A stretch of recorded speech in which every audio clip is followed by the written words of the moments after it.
Finally, the NBA preseason is here. I've been waiting months for this. Yeah, we had the Lakers and the Heat, but the Knicks haven't played since March.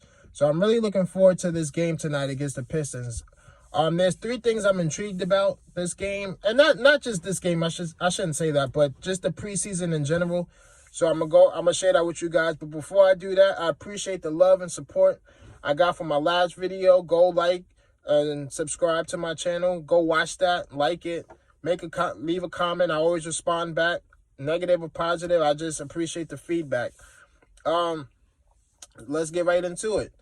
First of all, both of these teams aren't going to be that great this year. So the game itself probably won't be that great, especially considering we had a limited training camp and all that.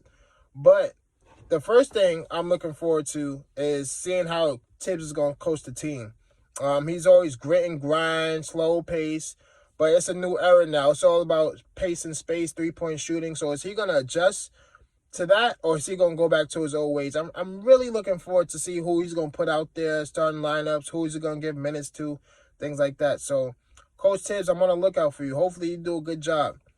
The second thing is I have no idea who's starting at the point guard position. I don't even know who should start at the point guard position. A lot of people say Frank Ntilikina, but me personally, I don't think he could be a starting point guard in the league. I know he caused a lot of divide within us Knicks fans. Why, I don't really know. I just see him as a solid role player. He could be a two guard. I mean, he's a great defender, and if he ever learns how to shoot, look out.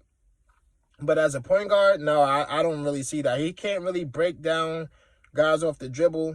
He's slow. He doesn't create easier shots for other people, so I don't really want him as a point guard.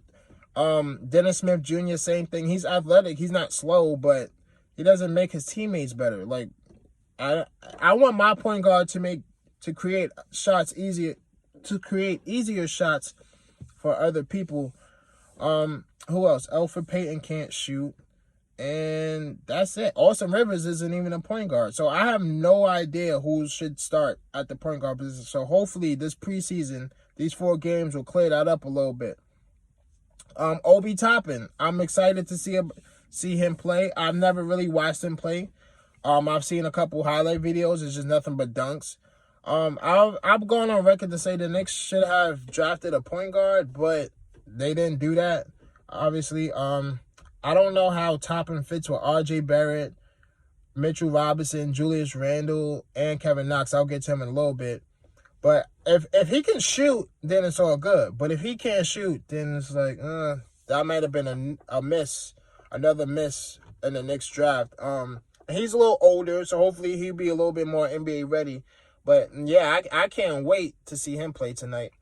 But I mentioned Kevin Knox. Speaking of Kevin Knox, he's another one. I'm really looking forward to seeing what he got this year.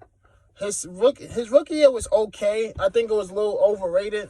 I mean, his raw numbers were okay, but if you really watch closely at the games, I didn't really think he made an impact. I bet you all the advanced stats will back me up on this, but at least he's scoring. He showed that he's a capable scorer.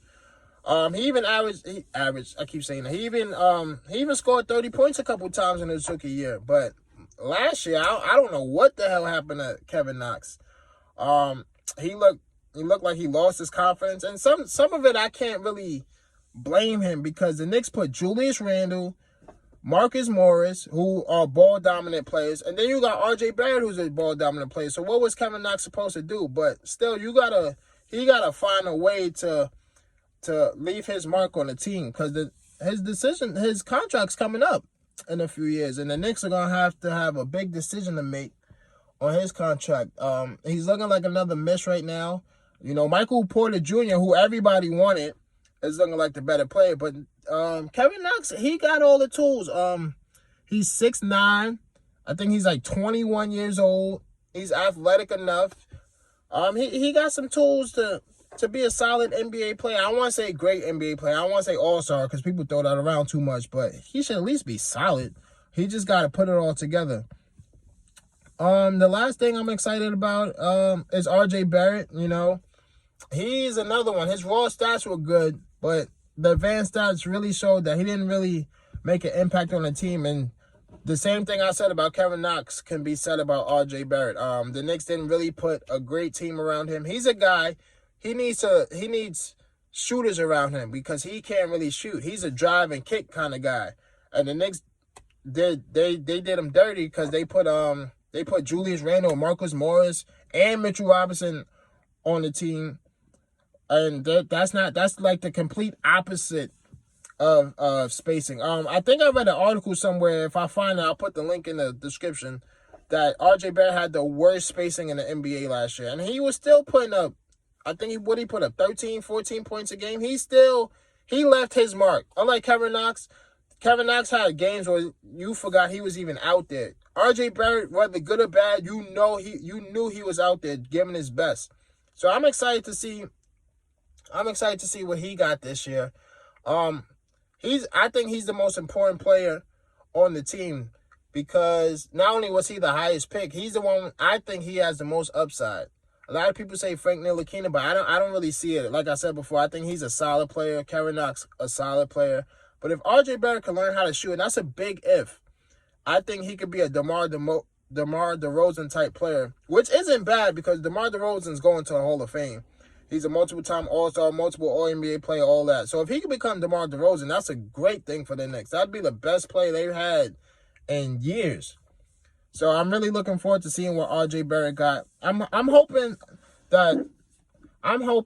Tibbs plays a lot of young guys because I don't think the Knicks are going to be that great this year. So you might as well see what you have in the young guys before you have to make decisions on them.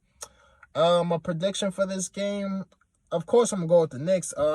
Well, I shouldn't say of course. I'm not going to pick them every game, but they should be able to beat the Pistons, or at least keep it close. I'm going to say the Knicks 95, the Pistons 90. I don't think either team's going to get to 100 because I think both teams are going to struggle offensively this year. But like I said, I'm excited to watch this game. Game comes on at 7 o'clock. I've been looking forward to this all for like months since March. I've been looking forward to Knicks basketball. I appreciate, like I said before, I appreciate the love and support you guys are giving me. I'm going to keep building this channel, man. I'm going to keep making videos for y'all. Hit me up. Any ideas y'all want me to talk about? Don't forget to like, comment, and subscribe. This is the Knicks channel, and I'm out.